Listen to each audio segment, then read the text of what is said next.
हिंदी साहित्य की महत्वपूर्ण पंक्तियाँ हम इस वीडियो में देखने वाले हैं। हिंदी साहित्य की बार-बार ऐसी पंक्तियाँ जो पूछी जाती हैं आपके पेपर में।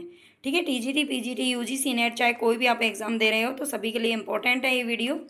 तो आप इसे ज़रूर देखें। यहाँ पर हमारी 85 महत्वपूर्ण पंक्तियाँ हम देखने वाले हैं। तो चलेंगे हम अपने फर्स्ट क्वेश्चन की तरफ। पूरी वीडियो आप देख लीजिए, पसंद आए तो लाइक ज़रूर कर देना, चैनल को सब्सक्राइब कर लेना जो भी बहन भाई नए हों, और शेयर कर देना। सबसे पहले यहाँ पर आपको जो पंक्ति दिखाई दे रही है, कहाँ करुणानिधि केशव सोए। कहाँ करुणानिधि केशव सोए, ये किसकी पंक्ति है? तो ये भारतेंदु जी की पंक्ति है। ठीक है, भारतेंदु जी की पंक्ति है, ध्यान रखना है। धन्य भूमि भारत सब रत्ननि की उपजावनी। धन्य भूमि भारत यानी कि वो भारत धन्य है जिसमें सब रत्नों को जो उपजाती है। ठीक है, वो प्रेमघन की पंक्ति है। थोड़ा एक दो बार इनको अच्छे से आप रिपीट करेंगे तो ये आपको याद हो जाएगी। इसकी जो पीडीएफ है वो मैं टेलीग्राम पे डाल दूंगी, आप टेलीग्राम चैनल भी ज्वाइन कर लीजिएगा। धन्य भूमि भारत सब रत्ननि की उपजावनी प्रेमघन का है। पढ़ी कमाए कीनो कहाँ हरे देश कलेश। जैसे कंता घर रहे तैसे रहे विदेश। ये प्रताप नारायण मिश्र जी की पंक्ति है। पढ़ी कमाए कीनो कहाँ हरे देश कलेश। तोड़ने ही होंगे मठ और गढ़ सभी। ये मुक्ति बोध की पंक्तियां हैं। ठीक है, यहाँ पर ये पूरी पंक्तियां मैंने नहीं रखी हैं, शॉर्ट में रखी हैं। बस कुछ कीवर्ड्स आपको याद होने चाहिए, उन्हीं से ही आपको समझ में आ जाना चाहिए। ठीक है, भूषण बिन ना बिराजई। ठीक है, भूषण बिन ना बिराजई है ना। आगे कविता वनिता मित इस तरह से पंक्ति है, लेकिन इतना याद रख लीजिए ये केशव दास की पंक्ति है। ठीक है, जिन्हें कठिन काव्य का प्रेत भी कहा जाता है। स्वांत सुखाए तुलसी रघुनाथ गाथा। स्वांत सुखाए तुलसी रघुनाथ गाथा, ये तुलसीदास जी की पंक्ति है। बेसिल जैना बेसिल बैना सब जन मिठा, ये विद्यापति की पंक्ति है। लोग हैं लागी कवित्त बनावत मोही तुम मेरे कवित्त बनावत, ये पंक्ति है घनानंद जी की। गोद लिए हुलसी फिरे तुलसी सोसुत होए, ये रहीम दास जी की पंक्ति है। ठीक है, इसमें नाम तुलसी का है, लेकिन ये रहीम दास आप जानते हैं जो रहीम दास जी थे वो तुलसीदास जी के बहुत अच्छे मित्र थे, है ना। तो वो कहते थे कि गोद लिए हुलसी, और हुलसी कौन थी? तुलसीदास जी की माता का नाम था। हालांकि ये उनको जन्म देते ही स्वर्ग सिधार गई थी। ठीक है, ये रहीम दास जी की पंक्ति है, ध्यान रखना है। यहू ऐसा संसार है खावे अरु रोवे, ये कबीर दास जी की पंक्ति है। गोरख जगायो जोग भक्ति भगायो लोग, तुलसीदास ने कहा है। चंदन विष व्यापत नहीं लिपटे रहत भुजंग, ये रहीम दास जी की पंक्तियां हैं। ठीक है, अगर ये पंक्तियां आप बीच बीच में याद करते हैं बुक में तो कई बार हम भूल जाते हैं। ठीक है, लेकिन इस तरह आपको एक साथ ये पंक्तियां सारी मिल जाएंगी तो काफ़ी हद तक आपको याद हो जाएंगी। 8 मास बीते जजमान अब तो करो दक्षिणा दान, ये प्रताप नारायण मिश्र का कहना है। इन्होंने एक ब्राह्मण पत्रिका का संपादन किया था, और जब उसे 8 मास बीत चुके लेकिन कोई भी आय नहीं हुई, तब इन्होंने ये कहा था। हिंदी नई चाल में डली, ये भारतेंदु हरिश्चंद्र ने कहा था। इनकी पुस्तक का नाम है कालचक्र। कालचक्र पुस्तक में इन्होंने ये वाली बात कही थी 1870 में। ठीक है, इसको भी याद रख लेना। अभिधा उत्तम काव्य है मध्य लक्षणाहीन, ये पंक्ति है देव जी की। ठीक है, देव की है, ध्यान रखना है। निज भाषा उन्नति कहे सब उन्नति को मूल। निज भाषा उन्नति है सब उन्नति को मूल, ये भारतेंदु जी की पंक्ति है। यदि प्रेम ही जीवन का सत्य है, यदि प्रेम ही जीवन का सत्य है। ठीक है, ये शुरुआती पंक्तियां हैं, ये ध्यान रखना। ये जयशंकर प्रसाद जी का है। करते तुलसीदास भी कैसे मानस नाद, है ना। अगर महावीर का मिलता नहीं उन्हें प्रसाद, आगे ऐसा कुछ बोला गया है, तो ये मैथिली शरण गुप्त जी ने कहा है। ठीक है, करते तुलसीदास भी कैसे मानस नाद, ये मैथिली शरण गुप्त ने कहा है। नैन नचाए कहीं मुस्काए, ये पद्माकर ने कहा है। ठीक है, नैन नचाए कहीं मुस्कुराए, ये पद्माकर की पंक्ति है। अमिय हलाहल मद भरे सेम श्याम रत्नार, ऐसा कुछ है ना। अमिय हलाहल मद भरे, ये रसलीन की पंक्तियां हैं। मोर पंखा मोर पखा होता है जो मोर पंख होता है। ठीक है, मोर पखा सिर ऊपर राखियो, ये रसखान की पंक्ति है जो कि कृष्ण जी के भक्त थे। ओ में जानी कवित असकीना, ये जायसी की पंक्तियां हैं। भूली चकोर दीठी मुकलावा, ये भी जायसी की पंक्ति है। धूल भरे अति शोभित श्याम जू की चोटी, धूल भरे अति शोभित श्याम जू की चोटी, ये रसखान की पंक्तियां हैं। आप 2-3 बार इनको रिवाइज कर लेना तो अच्छे से आपको याद हो जाएंगे। अरुण यह मधुमेह देश हमारा, जयशंकर प्रसाद की पंक्तियां हैं। और इनका जो चंद्रगुप्त नाटक है 1931 में प्रकाशित हुआ था, उससे ये पंक्तियां ली गई हैं। ठीक है, अरुण ये मधु में देश हमारा, बसो मारे नैनन में नंदलाल, बसो मारे नैनन में नंदलाल, ये मीराबाई की पंक्तियां हैं। भक्तन को कहाँ सीख रिसो काम, भक्तन को कहाँ सीख रिसो काम, ये कुंभन दास की पंक्तियां हैं। कुंभन दास को एक बार अकबर ने अपने दरबार में बुलाया था, तब इन्होंने कहा था कि भक्तन को कहा कि हम तो भगवान के भक्त हैं, हमें राजा के दरबार से क्या लेना देना है। प्रीति कर दीनी गरई छरी, प्रीति कर दीनी गरई छरी, ये सूरदास की पंक्तियां हैं।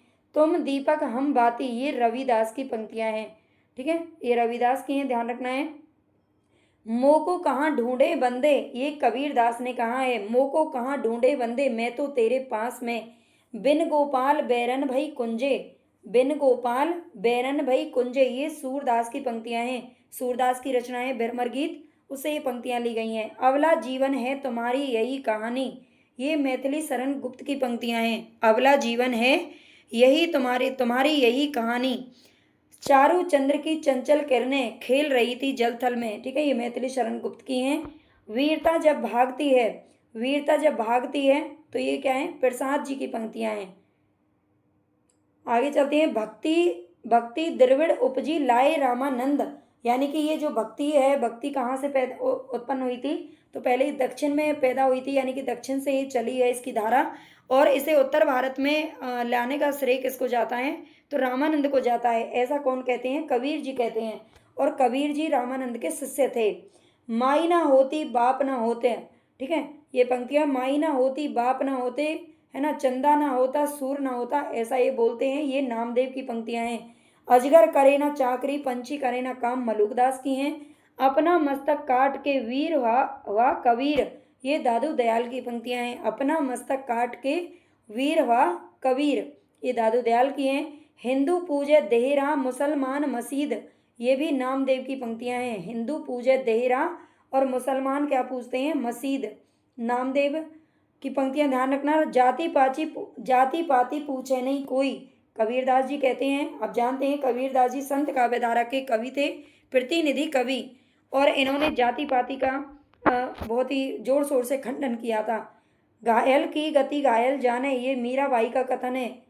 दुर्बल को ना सताई है जाकर मोटी हाय, दुर्बल को ना सताई है जाकर मोटी हाय, ये कबीरदास जी की है। मौसम कौन कुटिल खल कामी, ये सूरदास ने कहा है। मौसम कौन कुटिल खल कामी, मतलब मेरे समान और दूसरा कोई भी कुटिल खल, है ना, खल शत्रु को बोलते हैं, कामी मतलब ऐसा कोई भी नहीं है, मेरे अंदर है जो भी बुराई है, ऐसा सूरदास जी कहते हैं। काग के भाग बड़े सजनी, ले गए हाथ सो माखन रोटी, है ना, ये किसकी है, रस खान की पंक्तियां हैं। पहले प्रीत गुरु से कीजे, पहले प्रीत गुरु से कीजे, ये उस्मान की पंक्तियां हैं। उस्मान की चित्रावली नामक एक रचना है जो पूछी जाती है। पहले प्रीत गुरु से कीजे, जानत है वे सृजनहारा, है ना, जो कछु है मरम हमारा, ये नूर मोहम्मद की पंक्तियां हैं। नूर मोहम्मद आप जानते हैं, इन्होंने रचनाएं की थी हिंदी भाषा में, और इनको काफ़ी उपलब्ध सुनने को मिले थे मुसलमानों की तरफ से। तब इन्होंने ये बताया था कि जानत है वे सृजनहारा, जो कछु है मरम हमारा। ठीक है, इन्होंने अपनी मतलब सफाई देने की कहीं ना कहीं अपनी कोशिश की है इन पंक्तियों के माध्यम से। मानसु प्रेम भयो बैकुंठ जाए, ये भी जायसे की पंक्तियां हैं। मानसु प्रेम भयो बैकुंठ जाए, हिंदू मग पर पाँव न राखियो, ये भी नूर मोहम्मद की पंक्तियां हैं। ठीक है, नूर मोहम्मद की पंक्तियां याद रखना। हिंदू मग पर पाँव न राखियो, सन 927 आहा कथा, ये किसकी है, जायसी की पंक्तियां हैं। सन 927 आहा कथा में नीर भरी दुख की बदली, महादेवी वर्मा की हैं। तुलसी की रामायण उत्तर की बाइबल, तुलसी की रामायण को उत्तर की बाइबल किसने बताया है, तो ये ग्रियर्सन ने बताया है। हो गई पीर पर्वत सी पिघलनी चाहिए, ये दुष्यंत कुमार की है, जो गजल सम्राट कहे जाते हैं। ठीक है, हो गई पीर पर्वत सी पिघलनी चाहिए। ढोल गवार शूद्र पशु नारी, ढोल गवार शूद्र पशु नारी, है ना, ये तुलसीदास की पंक्तियां हैं। हालांकि इसको जो जानते नहीं है वो कुछ और तरीके से समझते हैं, है ना। ढोल गवार शूद्र पशु नारी, ये सब ताड़न के अधिकारी, लेकिन इसका कुछ मतलब है वो अलग ही है। ठीक है, लेकिन लोग इसका मतलब कुछ अलग ही निकालते हैं। वो नारी को भी कहीं ना कहीं उसी चीज में लेते हैं और कहते हैं फिर तुलसीदास ने भी तो ऐसा बोला है ना, जो कि बिल्कुल गलत है, जिसका अर्थ कुछ और है। रहीमन पानी राखिए बिन पानी सब सून, ये रहीम दास जी की पंक्तियां हैं। रहीमन पानी राखिए बिन पानी सब सून। इसमें अलंकार भी बहुत पूछा जाता है, इसमें श्लेष अलंकार है, ये भी याद रखना। पायो जी मैंने राम रतन धन पायो, ये मीराबाई की पंक्तियां हैं। पायो जी मैंने राम रतन धन पायो। शुद्ध काल के पारखी कौन है? रामविलास शर्मा। ठीक है, शुद्ध काल के पारखी रामविलास शर्मा की पंक्तियां हैं, इनको कहा जाता है। और लीक पर वे चलें, ये सर्वेश्वर दयाल सक्सेना की हैं। लीक पर वे चलें, बीती विभावरी जागरी, ये प्रसाद जी की पंक्तियां हैं। ठीक है, जयशंकर प्रसाद की पंक्तियां हैं। बीती विभावरी जागरी, तुलसी गंग भये सुकविन के सरदार, ये बेकारी दास की पंक्तियां हैं। तुलसी गंग भये सुकविन के सरदार, पौन मया करी घूंघट टारे, ये नागरी दास की पंक्तियां हैं, जिनका मूल नाम था राजा सावन सिंह, महाराजा सावन सिंह। ठीक है, पौन मैया करे घूंघट टारे, साखी शबद दोहरा, साखी शबद दोहरा, ये इसकी शुरुआती पंक्तियां हैं, तुलसीदास जी की हैं ये। उददी आई तेई बंधन कीना, ये जायसी की पंक्तियां हैं। उददी आई तेई बंधन कीना। आगे चलते हैं। मैं उनका आदर्श नहीं, ये दिनकर की पंक्तियां हैं। मैं उनका आदर्श नहीं, या लकुटी अरु कामरिया पर, ये रसखान की पंक्तियां हैं। या लकुटी अरु कामरिया, भेजे मन भावन के ऊधो, ये जगन्नाथ दास रत्नाकर जी की पंक्तियां हैं। भेजे मन भावन के ऊधो, अति सूदो स्नेह को मारग, ये घनानंद की पंक्तियां हैं। अति सूदो स्नेह को मारग, काहेरी नलिनी तू कुमलानी, ये कबीरदास जी की पंक्तियां हैं। काहेरी नलिनी तू कुमलानी। वीरों का कैसा हो बसंत, ये सुभद्रा कुमारी चौहान का है। ठीक है, सुभद्रा कुमारी चौहान जी एक वीर कवियत्री थी। ठीक है, सुभद्रा कुमारी चौहान, और ये इन्होंने वीर रस में ही कविताएं की थी, है ना। झांसी की रानी, है ना, और तिरंगा, इस तरह से इनकी रचनाएं थी, बहुत अच्छी अच्छी। वीरों का कैसा हो बसंत, ये भी इनकी कविता है और ये पंक्ति भी है। 12 बरस लो कुक्कर जीवे, ये जगनिक का है। जगनिक का जो परमाल रासो है, उससे ये पंक्तियां ली गई हैं, आला खंड में गीत में ही गाई जाती हैं। धन्य भारत भूमि, ये प्रेम घन की पंक्तियां हैं। धन्य भारत भूमि, प्रिय स्वतंत्र रव अमृत मंत्र भर दे, ये निराला जी की पंक्तियां हैं। प्रिय स्वतंत्र रव अमृत मंत्र भर दे, सच्चा प्रेम वही है। ठीक है, सच्चे प्रेम की ये जो पंक्तियां हैं वो किसकी हैं? तो रामनरेश त्रिपाठी जी ने कहा है। एक सेकंड भाई,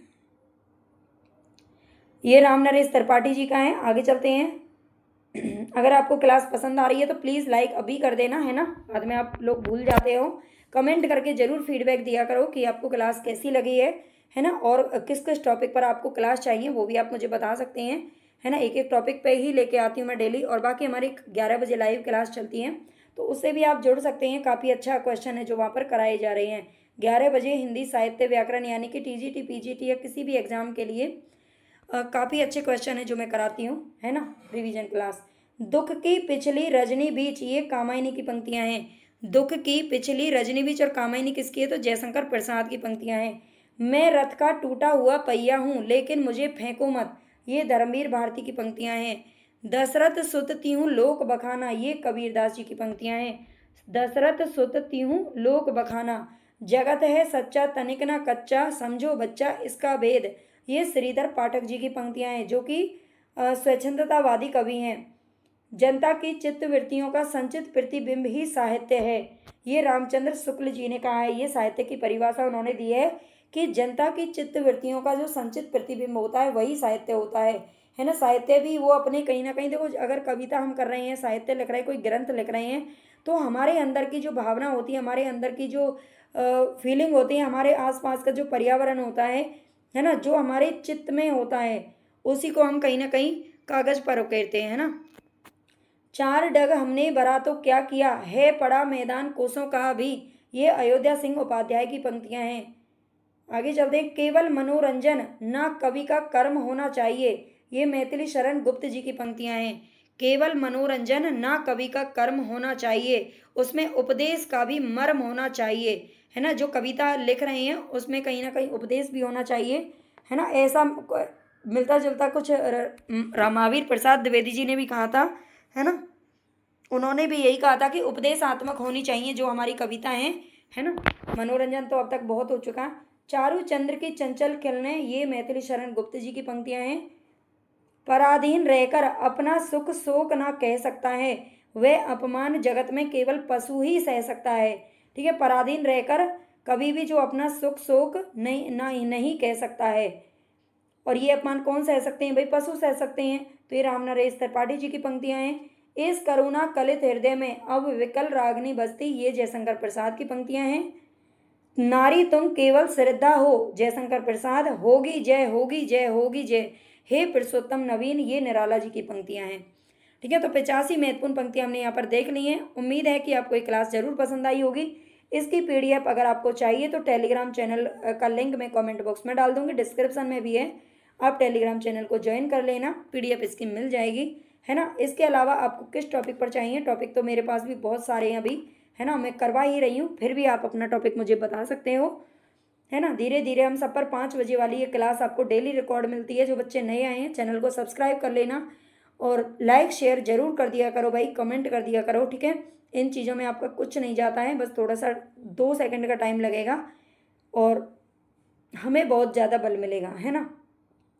ओके, चलते हैं, नमस्ते। हमें बार बार पूछी जाती है और पूछी जा सकती हैं, उन सबको हम यहाँ पर फटाफट से रिवीजन करने वाले हैं। तो एक बार आप सभी अपनी कॉपी पर नोट कर लीजिए या फिर आप देख लीजिए। PDF अगर आपको चाहिए तो आप टेलीग्राम चैनल को ज्वाइन कर लेना, वहाँ पर आपको इसकी PDF भी मिल जाएगी।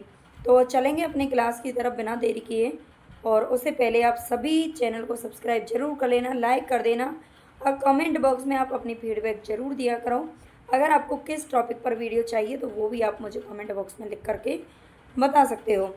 शब्दार्थौ सहितौ काव्यम गद्य पद्यम चैत तद्विता। तो ये जो पंक्ति है बहुत बार पूछी जाती है, ये भामा की पंक्ति है। शरीरम ताप दृष्टार्थ विविच्छिन्ना पदावली, ये दंडी की पंक्ति है। काव्य शब्दों अयं गुना अलंकार संस्कृतयो शब्दार्थयो वर्तते, ये किसकी पंक्ति है? तो ये वामन की पंक्ति है। काव्य शब्दों अयं गुणं अलंकार संस्कृतयो शब्दार्थयो वर्तते।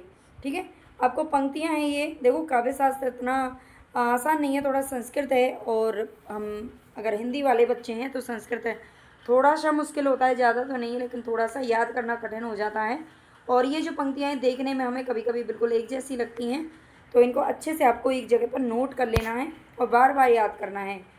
ननु शब्दार्थौ काव्यम, ये रुद्रट की पंक्ति है। ठीक है, ननु शब्दार्थौ काव्यम किसकी है? तो ये रुद्रट की पंक्ति है। आगे देखते हैं, शब्दार्थ शरीरम तावत काव्यम, ये किसकी पंक्ति है? तो आनंद वर्धन की पंक्ति है। शब्दार्थ शरीरम तावत काव्यम, आप जानते हैं आनंद वर्धन ध्वनि संप्रदाय के प्रवर्तक थे।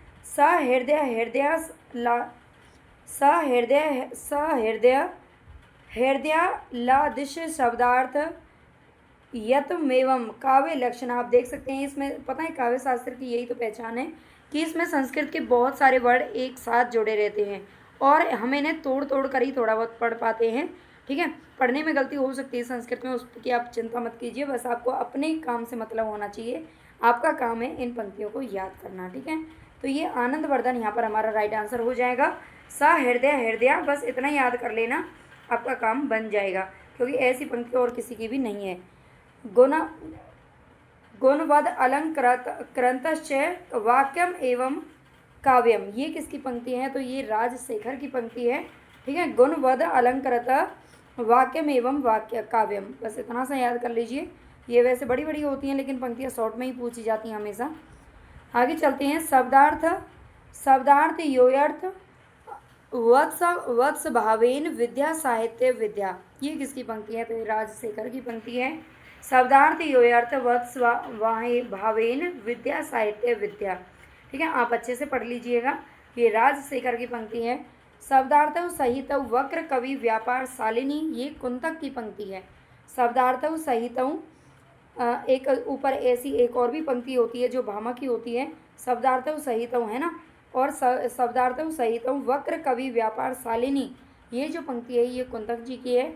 वंदे व्यवस्थतौ काव्यम तत्विदा वाद आकारिणी, ये किसकी पंक्ति है? तो ये कुंतक की पंक्ति है। ठीक है, वंदे व्यवस्थतौ काव्यम तद्विदा कारिणी, इतना याद कर लेना, ये कुंतक की पंक्ति है। एक सेकंड, आगे चलते हैं नेक्स्ट क्वेश्चन की तरफ। निर्दोष काव्यम अलंकारई अलंकृतम रसान्वित कवि कुर्वने कीर्ति प्रीतिचम विंदति, तो ये किसकी पंक्ति है? ये भोजराज की पंक्ति है। ठीक है। तद दोषौ शब्दार्थौ सगुना अवन अलंकृति पुनः क्वापी, ये किसकी पंक्ति है? तो ये मम्मट जी की पंक्ति है। तद दोषौ, यहाँ पर ध्यान रखना, एक मिलती जुलती एक पंक्ति हमें और मिलेगी आगे। तो तद दोषौ शब्दार्थौ, ये मम्मट की पंक्ति है ना। आगे चलते हैं। काव्यम विशिष्ट शब्दार्थ साहित्य सद अलंकृति, तो ये क्षेमेंद्र की पंक्ति है। ठीक है। काव्यम विशिष्ट शब्दार्थ, ये किसकी पंक्ति है? क्षेमेंद्र की है। साधु शब्दार्थ संदर्भ गुना अलंकार भूषितम, ये वाग्भट जी की पंक्ति है। ठीक है। साधु शब्दार्थ संदर्भ गुना अलंकार भूषितम, ये वाग्भट की पंक्ति है। स्फुटितिर्रसोपेतम काव्यम कुर्वीत कीर्तये, ये किसकी पंक्ति है? तो वाग्भट की पंक्तियां हैं। ठीक है। स्फुटितिर्रसोपेतम काव्यम कुर्वीत कीर्तये, वाग्भट की हैं ये दोनों पंक्तियां, याद रख लेना इनकी।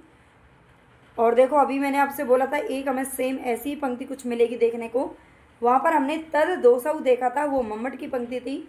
और यहाँ पर अदोषौ, ठीक है, अदोषौ सगुनौ सालंकारौ च शब्दार्थौ काव्यम, ये किसकी पंक्ति है? तो ये हेमचंद्र जी की पंक्तियाँ हैं। निर्दोषा लक्षणवती सरितिर गुना भूषणा, ये जयदेव की पंक्तियाँ हैं। ठीक है। निर्दोषा लक्षणवती सरितिर गुना भूषणा, मैं एक दो बार इसलिए रिपीट कर रही हूँ ताकि आपको याद हो जाए। स अलंकार रसानेक विरतिर्वाक्य काव्यम नाम वाक, ये भी जयदेव की पंक्तियाँ हैं, दोनों जयदेव की पंक्तियाँ याद रखनी है। आगे चलते हैं। इहि विशिष्टौ शब्दार्थौ काव्यम, ये समुद्र बंध की पंक्तियाँ हैं। हालांकि ये नाम हमने काव्य शास्त्र में नहीं पढ़ते हम इसको, है ना, लेकिन ये पूछा जा सकता है। यह विशिष्टौ शब्दार्थौ काव्यम वाक्यम रसात्मकम काव्यम, ये बहुत पुराना क्वेश्चन है ना, बार बार पूछा जाता रहा है। हालांकि इसका जो वैल्यू है वो अब थोड़ी शायद कम हो गई है ना, क्योंकि ये बहुत इजी हो गया है सबके लिए। तो ये विश्वनाथ की पंक्तियाँ हैं। शब्दार्थ वपुस्ताक्त काव्यम, तो ये विद्याधर की पंक्तियाँ। ठीक है। शब्दार्थ वपुस्ताक्त काव्यम, ये पंक्ति विद्याधर की है, याद रखना है।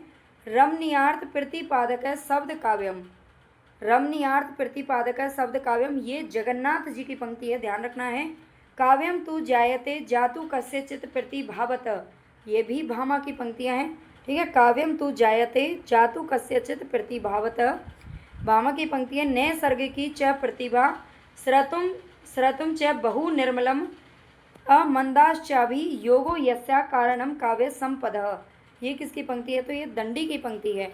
ठीक है। न सर्ग की च प्रतिभा स्रतुम च बहु निर्मलम अमंदाश्चाभि योगो यस्या कारणम काव्य संपदा, ये किसकी है? दंडी की पंक्ति है। आगे देखेंगे। तृतीयम इदम व्याप्रियते शक्ति व्युत्पत्तिर अभ्यास, ये किसकी है? तो ये रुद्रट की पंक्ति है। तस्य च कारणम कविगता केवलाम प्रतिभा, ये जगन्नाथ की पंक्ति है, ध्यान रखना है। तस्य च कारणम कविगता केवलाम प्रतिभा, ये जगन्नाथ की पंक्ति है, ध्यान रखना। आगे चलते हैं। प्रसन्न पद नव्यार्थ युक्त उद्बोध विधायिनी स्फुरंती सत्क वीर बुद्धि प्रतिभा सर्वतोमुखी, ये वाग्भट की पंक्ति है। ठीक है। प्रसन्न पद नव्यार्थ युक्त, आपको जैसे याद होता है ना वैसे याद कर लीजिए, बार बार याद कर लीजिए लिख लिख करके, या फिर अपने नोट्स बना लीजिए। ठीक है। और या फिर आप इनको बार बार पढ़ लीजिए तो भी याद हो जाएंगे। कविल वस्य बीजम प्रतिभान कवित्व बीजम, ये वामन की पंक्ति है। ठीक है। कविल वस्य बीजम प्रतिभान कवित्व बीजम, ये वामन की पंक्तियाँ हैं, ध्यान रखना है। प्रज्ञा नवो उन्मेष शालिनी प्रतिभा मता, ये भट्ट तौत की पंक्ति है, बहुत पूछी जाती है, याद रखना। प्रतिभा अपूर्व वस्तु निर्माण क्षमा प्रज्ञा, ये अभिनव गुप्त की पंक्तियाँ हैं। प्रतिभा अपूर्व वस्तु निर्माण क्षमा प्रज्ञा, अभिनव गुप्त की है। आगे चलते हैं। प्राक्त नाद आद्यतन संस्कार परिपाक प्रौढ़ा प्रतिभा काचिदेव, कवि शक्ति, ये भी कुंतक की पंक्तियाँ हैं। ठीक है। प्राक्त नाद्यतन, हालांकि कुछ पंक्तियाँ ऐसी हैं जो अभी तक नहीं पूछी गई हैं लेकिन आगे पूछी जा सकती हैं, आपको सभी एक बार देख लेनी है। शक्ति कवित्व बीज रूपा संस्कार विशेषा, तो ये मम्मट की पंक्ति है। ठीक है। शक्ति कवित्व बीज रूपा संस्कार विशेषा किसकी है? मम्मट की पंक्तियाँ हैं। आगे है यहाँ पर सा, यानी कि प्रतिभा काव्य घटना अनुकूल शब्दों उपस्थिति। ये किसकी है? तो जगन्नाथ की पंक्ति है ना। हालांकि हमने बहुत ठीक ठाक पढ़ लिया है ना, थोड़ा सा संस्कृत बोलने में तो दिक्कत होती ही है, जो बिल्कुल संस्कृत के विद्वान है वही अच्छे से पढ़ पाते हैं, है ना। तो इसलिए इस चीज़ के लिए तो प्लीज़ आप नेगेटिव कमेंट मत करना कि मैम अच्छे से नहीं पढ़ा, अच्छे से पढ़ने की कोशिश ही करते हैं सब। और बाकी अगर आपको क्लास अच्छी लगी हो तो लाइक ज़रूर कर देना, है ना। और आपको जिस टॉपिक पर वीडियो चाहिए उसको आप मुझे ज़रूर भेजें, ठीक है, कौन से टॉपिक पर चाहिए। बाकी तो क्लास चल रही हैं। और सब्सक्राइब जरूर कर लेना सभी बच्चे, शेयर कर देना। धन्यवाद। रामचंद्र शुक्ल के महत्वपूर्ण कथन हमें इस क्लास में देखने वाले हैं। उम्मीद है आप सभी को क्लास ज़रूर पसंद आएगी। तो बिना टाइम वेस्ट किए हम आगे चलते हैं। हिंदी को प्रौढ़ साहित्य की भाषा सिद्ध करने के लिए काफ़ी है तुलसीदास। तो ये कथन किसका है? देखो सारे ही जो कथन हैं इसमें 75 से लेकर के 80 तक जो कथन हैं वो सभी शुक्ल जी की किताब से ही हैं और शुक्ल जी ने ही कहे हैं, ठीक है। तो कुछ कथन के बारे में बताया जाएगा कि वो किसके लिए कहे हैं, कुछ कथन उन्होंने वैसे ही बता दिए हैं, ठीक है। तो अच्छे से आप समझ लीजिएगा, एक बार पूरा आप पढ़ेंगे तो समझ में आ जाएगा। हिंदी को प्रौढ़ साहित्य की भाषा सिद्ध करने के लिए काफ़ी हैं कौन? तुलसीदास, ठीक है। शुक्ल जी हिंदी कविता की प्रौढ़ता का आरंभ तुलसी से ही मानते हैं, ये भी ध्यान रखना है। जो शुक्ल जी हैं वो हिंदी कविता की प्रौढ़ता, है ना, कि यानी कि कविता जो थी वो अपने प्रौढ़ रूप में आ चुकी थी। कब? तुलसी से इसका आरंभ वो मानते हैं।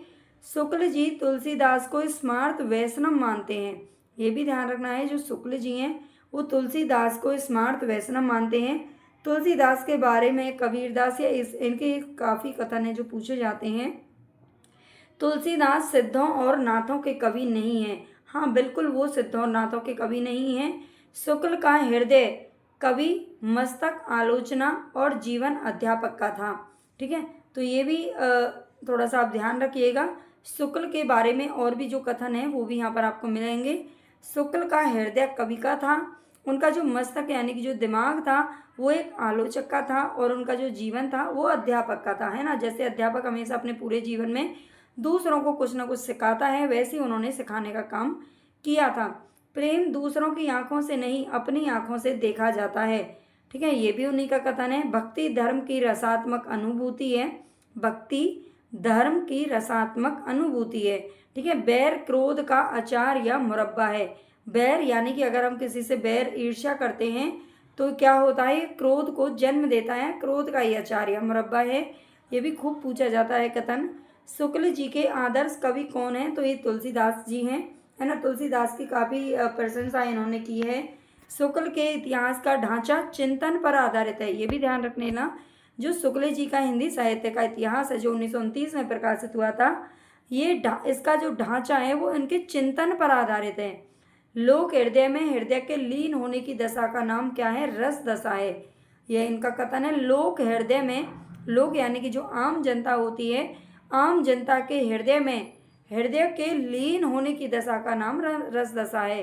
हिंदी साहित्य के 900 वर्षों के इतिहास को 4 कालखंडों में विभाजित किया है, ये भी ध्यान रखिएगा। जो हिंदी साहित्य के कितने वर्षों के, ये पूछा जाता है। रामचंद्र शुक्ल जी का जो इतिहास है उसमें कितने वर्षों का इतिहास लिखा गया है? तो इन 900 वर्षों के इतिहास को लगभग इन्होंने अपनी जो ग्रंथ है उसमें लिखा है। शुक्ल जी ने केशव को दया विहीन कवि तक कह दिया था। शुक्ल जी ने केशव को, केशव का जो प्रकृति है या उनका जो फेस है, इनके मतलब इनकी नज़रों में वो अच्छा नहीं है ना। तो शुक्ल जी ने केशव को दया विहीन कवि तक कह दिया था, है ना। दया विहीन कवि का है केशव दास की, यानी कि इन्होंने कहीं ना कहीं आलोचना ही की है। और शुक्ल जी ने रीति मुक्त कवियों को फुटकल कवियों में स्थान दिया था, ये भी ध्यान रखना है। जो रीति काल है उसके 3 भाग हैं जो कि श्री विश्वनाथ प्रसाद मिश्र ने किए थे, है ना। और रीति मुक्त जो कवि हैं उनको फुटकल कवियों में स्थान इन्होंने दिया है। हिंदी आलोचना का युग पुरुष शुक्ल जी को कहा जाता है, ये भी ध्यान रखिएगा। भक्ति के लिए ब्रह्मा का सगुन होना अनिवार्य है, भक्ति के लिए ब्रह्मा का सगुन होना अनिवार्य है। घनानंद को ब्रज भाषा का मर्मज्ञ कवि इन्होंने बताया है, ठीक है। घनानंद को ब्रज भाषा का मर्मज्ञ कवि बताया है। घनानंद की भी जो भाषा है या उनका जो मार्मिकता है उसको काफ़ी अच्छा इन्होंने बताया है। भाषा के लक्ष्य एवं व्यंजन बल की सीमा कहाँ तक है, इसकी पूरी परख इन्हीं को थी, यानी कि घनानंद के बारे में इन्होंने ये पंक्ति है जो कही है। बोधा एक रसिक कवि थे, बोधा के बारे में है। रीतिकाल के कवियों में यह बड़े ही प्रतिभा संपन्न कवि थे, यानी कि देव के बारे में कथन कहाँ है। रीतिकाल के कवियों में बड़े ही प्रतिभा संपन्न कवि के किसको बताया है, तो देव को बताया है। केशव को कठिन काव्य का प्रेत इन्होंने कहा था। कठिन काव्य का प्रेत केशव दास को कहा जाता है और कहा किसने था, तो शुक्ल जी ने कहा था। आगे चलते हैं। हिंदी रीति ग्रंथों की अखंड परंपरा एवं रीतिकाल का आरंभ चिंतामणि से मानते हैं। ठीक है, हिंदी रीति ग्रंथों की यानी कि जो रीतिकाल है, रीतिकाल का ये आरंभ किससे मानते हैं, तो चिंतामणि त्रिपाठी से मानते हैं। रीतिकाल नामकरण शुक्ल का दिया हुआ है। रीतिकाल को जो रीतिकाल नाम दिया गया है वो शुक्ल जी ने ही दिया है। आगे चलते हैं। उम्मीद है कि आपको ये क्लास पसंद आएगी, है ना, और आपके लिए यूज़फुल बहुत ज़रूर रहेगी। ठीक है, आपकी काफ़ी हेल्प होगी क्योंकि यहीं से ही है जो क्वेश्चन पूछे जाते हैं। इसका मैंने एक क्लास और डाली थी पहले, जो उन्होंने दूसरों के बारे में कथन कहे थे, है ना, काफ़ी सारे उसमें भी थे 75-80। उस क्लास को भी आप ज़रूर देख लेना। प्रताप नारायण मिश्र और बालकृष्ण भट्ट की तुलना इन्होंने एडिसन और स्टील से की है, यानी कि ये पूछा जाता है कि प्रताप नारायण मिश्र को किस नाम से जाना जाता है, तो एडिसन कहते हैं इन्हें। ठीक है, प्रताप नारायण मिश्र को हिंदी का एडिसन और बालकृष्ण भट्ट को स्टील की संज्ञा इन्होंने दी है शुक्ल जी ने। विद्यापति को कृष्ण भक्तों की परंपरा में नहीं समझना चाहिए, ये कथन भी शुक्ल जी का है। प्रेम गाथा की परंपरा में पद्मावत को सबसे प्रौढ़ और सरस मानते हैं। ठीक है, जो प्रेम गाथा की परंपरा है, जायसी का जो पद्मावत है उसको सबसे प्रौढ़ और सरस इन्होंने माना है। कृष्ण भक्तों का हमारे साहित्य पर बड़ा भारी उपकार है। ठीक है, कृष्ण भक्तों में आप जानते कौन आते हैं, सूरदास, नंददास जी, कृष्णदास जी, है ना, ये सभी आते हैं, वल्लभाचार्य जी। तो हमारे साहित्य पर बड़ा भारी उपकार ये किसका मानते हैं, कृष्ण भक्तों का मानते हैं। केशव दास को भक्ति काल में सम्मिलित इन्होंने किया है। हाँ, ये इनको सूफी काव्य नहीं मानते हैं, हालांकि इनका जो रचना है वो कहीं ना कहीं सूफी तत्व लिए हुए थी। रामचरितमानस को लोगों के हृदय का हार कहा है। ठीक है, रामचरितमानस को लोगों के हृदय का हार इन्होंने बताया है। सूर सागर में जगह जगह दृष्टिकूट वाले पद मिलते हैं, यह भी विद्यापति का अनुकरण है। सूरदास का जो सूर सागर है उसमें जगह जगह दृष्टिकूट वाले पद मिलते हैं, ये विद्यापति का अनुकरण इन्होंने बताया है। जायसी का विरह वर्णन हिंदी साहित्य में एक अद्वितीय और अनूठा वर्णन है। ठीक है, जायसी का जो विरह वर्णन है, विरह वर्णन यानी कि उन्होंने जो अपनी रचना में विरह वर्णन दिखाया है वो हिंदी साहित्य में एक अद्वितीय और अनूठा वर्णन है, ये ध्यान रखना है। ये पद्मावत जो उनकी रचना है उसके बारे में कहा है। शुक्ल जी मनोवैज्ञानिक आलोचना के जनक माने जाते हैं। शुक्ल विचारात्मक निबंधों को ही श्रेष्ठ मानते हैं। ठीक है, ये सारे कथन है जो कहीं ना कहीं पूछे जा चुके हैं और पूछे जाते रहे हैं। ठीक है, तो यहीं से ही आते हैं, ज़्यादातर ध्यान रखना। हिंदी आलोचना को साहित्यिक रूप किसने प्रदान किया है, तो ये शुक्ल जी ने किया है। शुक्ल रसवादी आलोचक माने जाते हैं, ये भी ध्यान रखना। ठीक है, रसवादी आलोचक माने जाते हैं। शुक्ल जी रस को हृदय की मुक्त अवस्था मानते हैं। शुक्ल जी रस को क्या मानते हैं, तो हृदय की मुक्त अवस्था मानते हैं। नाद सौंदर्य से कविता की आयु बढ़ती है, ऐसा इनका मानना है कि नाद सौंदर्य से कविता की आयु बढ़ती है। शुक्ल जी छायावाद के निंदक माने जाते हैं। छायावाद तक ही इन्होंने अपना ग्रंथ लिखा था और ये छायावाद की कहीं ना कहीं निंदा करते हैं। जायसी के पद्मावत को हिंदी का सर्वश्रेष्ठ प्रबंध काव्य इन्होंने माना है। भक्ति आंदोलन को पराजित मनोवृत्ति का परिणाम और मुस्लिम राज्य की प्रतिष्ठा की प्रतिक्रिया मानते हैं, कौन, शुक्ल जी। इससे मेरे भक्ति काल का उदय कैसे हुआ, है ना, इसके बारे में 3-4 कथन है इनके जो बहुत इंपॉर्टेंट है और पूछे जाते हैं। आगे हम 1-2 और देखेंगे, तो ये जरूर ध्यान रखना ना। भक्ति आंदोलन को शुक्ल जी क्या मानते हैं कि भक्ति काल का उदय क्यों हुआ, तो पराजित मनोवृत्ति का परिणाम और मुस्लिम राज्य की प्रतिष्ठा की प्रतिक्रिया मानते हैं। उस समय मुगलों के जो आक्रमण हो रहे थे उनके कारण भक्ति काल का उदय हुआ, ऐसा इनका मानना है। इनका सच्चा कवि हृदय था, ये मतीराम के बारे में कहा है। वह हिंदू जाति के प्रतिनिधि कवि हैं, ये भूषण के बारे में कहते हैं। ठीक है, भूषण को हिंदू जाति का प्रतिनिधि कवि शुक्ल जी ने बताया है। आगे चलते हैं। अंग्रेजी ढंग का मौलिक उपन्यास पहले पहल हिंदी में लाला श्री निवास दास जी का निकला था, जो कि परीक्षा गुरु नाम से 1882 ईस्वी में प्रकाशित हुआ था। ठीक है। और शुक्ल जी कहते हैं कि ये अंग्रेजी ढंग का मौलिक उपन्यास था पहला। भारतेंदु की भाषा को हरिश्चंद्र हिंदी इन्होंने बताया है। यदि गद्य कवियों या लेखकों की कसौटी है तो निबंध गद्य की कसौटी है। ये भी किसका कथन है? तो ये रामचंद्र शुक्ल जी ने ही कहा है। ठीक है। यदि गद्य कवियों या लेखकों की कसौटी है तो निबंध गद्य की कसौटी है। आगे चलते हैं। भाषा की पूर्ण शक्ति का विकास निबंधों में ही संभव हो सकता है। भाषा की पूर्ण शक्ति का विकास किसमें? निबंधों में संभव हो सकता है, ये कथन है शुक्ल जी का। उसने कहा था, कहानी को इन्होंने अद्वितीय कहानी माना है। उसने कहा था जो कहानी है वो किसकी है? तो एक गुलेरी जी की है, जो 1915 में प्रकाशित हुई थी सरस्वती पत्रिका में। ठीक है। और इस कहानी को इन्होंने अद्वितीय कहानी माना है। छायावाद को इन्होंने मधुचर्या कहा है। ठीक है। मधुचर्या का नाम दिया है। छायावाद को अभिव्यंजनावाद का विलायती संस्करण माना है, ये भी ध्यान रखना। छायावाद को अभिव्यंजनावाद का विलायती संस्करण इनके द्वारा माना गया है। पंत जी को छायावाद का प्रथम कवि माना है, ये भी ध्यान रखना। ये जयशंकर प्रसाद को छायावाद का प्रवर्तक नहीं मानते हैं, बल्कि सुमित्रानंदन पंत जी को मानते हैं। यदि प्रबंध काव्य एक विस्तृत वनस्थली है तो मुक्तक एक चुना हुआ गुलदस्ता है। ठीक है। ये भी इन्होंने कहा है। आगे चलते हैं। बिहारी के दोहों को एक एक रत्न माना जाता है। बिहारी के दोहों को एक एक रत्न की संज्ञा इन्होंने दी है। बिहारी की भाषा चलती होने पर भी साहित्यिक रूप लिए हुए है। ठीक है। बिहारी की जो भाषा है उसको चलती होने पर भी, यानी कि चलती हुई बताया है उस भाषा को। कविता उनकी श्रृंगारी है पर प्रेम की उच्च भूमि पर नहीं पहुंचती, ये बिहारी जी के बारे में ही इन्होंने बोला है। ठीक है। उसी प्रकार कबीर की जो भाषा है उसको भी इन्होंने सदुकड़ी भाषा बताया था, इसका भी थोड़ा ध्यान रखना, इसमें है नहीं। कविता उनकी श्रृंगारी है पर प्रेम की उच्च भूमि पर नहीं पहुंचती, ये बिहारी जी के लिए कहा है। भाषा उनकी बड़ी स्वाभाविक चलती और व्यंजनापूर्ण होती है, ये मंडन के बारे में कहा गया है। ठीक है। भाषा मंडन की भाषा बड़ी चलती और व्यंजनापूर्ण होती है। शुक्ल और रामकुमार वर्मा ने विद्यापति को शुद्ध श्रृंगारी माना है, यानी कि जो विद्यापति है उन्होंने ही सबसे पहले काव्य में जो राधा कृष्ण है नायक, उनको लेकर के कहीं ना कहीं उन्होंने रचनाएं करना शुरू किया था, तो उनको शुद्ध श्रृंगारी ये मानते हैं। हालांकि इस चीज़ का विरोध करते हैं शुक्ल जी। साधना के क्षेत्र में जो ब्रह्म है, साहित्य के क्षेत्र में वही रहस्यवाद है।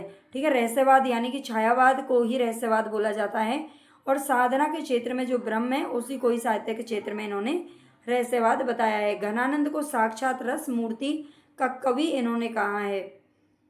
काफ़ी इंपॉर्टेंट ये पंक्तियाँ और कथन है रामचंद्र शुक्ल जी के, और खूब पूछे जाते हैं पेपरों में। बिहारी के दोहों को रस के छोटे छोटे छींटे कहा है। ठीक है। रस के छोटे छोटे छींटे भी कहा है और रत्न भी बताया है। भूषण की भाषा की इन्होंने आलोचना की है। हालांकि भूषण को इन्होंने हिंदू जाति का प्रतिनिधि कवि बताया था, लेकिन इनकी जो भाषा है उसकी आलोचना इन्होंने की है। बोधा को रसों का उन्मुक्त कवि इन्होंने बताया है। बोधा कवि जो कि रीति मुक्त कवि थे।